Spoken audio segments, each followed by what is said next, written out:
السلام عليكم ورحمة الله وبركاته. halkan waa la iibinayaa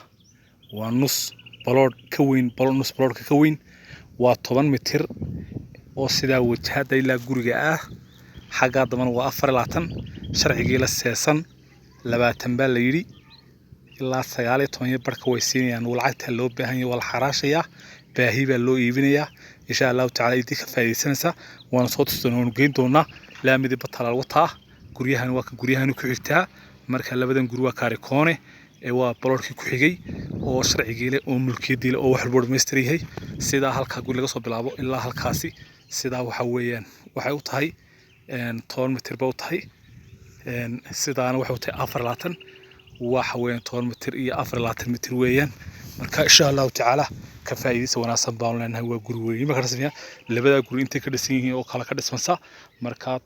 guriyaas waxa ka dhisan 740 kana waa 10 mitir iyo 24 baa guri qasri ka dhismaya marka insha Allah ta'ala baloorka nus baloorka saa'idka mitir ku dheer yahayna ka faa'iideysa wanaagsan ma leenahay guriyahan ka xiga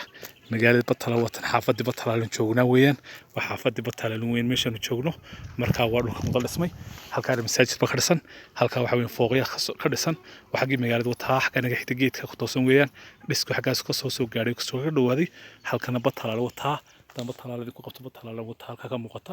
marka insha Allah ta'ala waa 10 mitir iyo 24 sinis wuxuu yahay 10 mitir sidaan 24 buu yahay sanad talaabsado waxa weeyaan كو لابا صدح أفرشان لح تطوع ستة سلام طون ولا كذا كا اللهم صل على محمد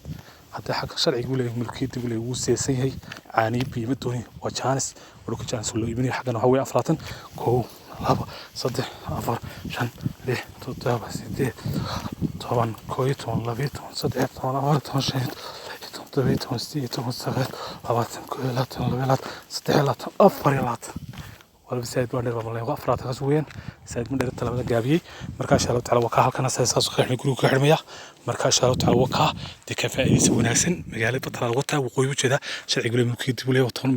10 mitir iyo 24 mitir weeyaan waa jaanis idin ka faa'iideysan insha Allah ta'ala hana la soo xidho. Assalamu alaykum wa rahmatullahi wa barakatuh.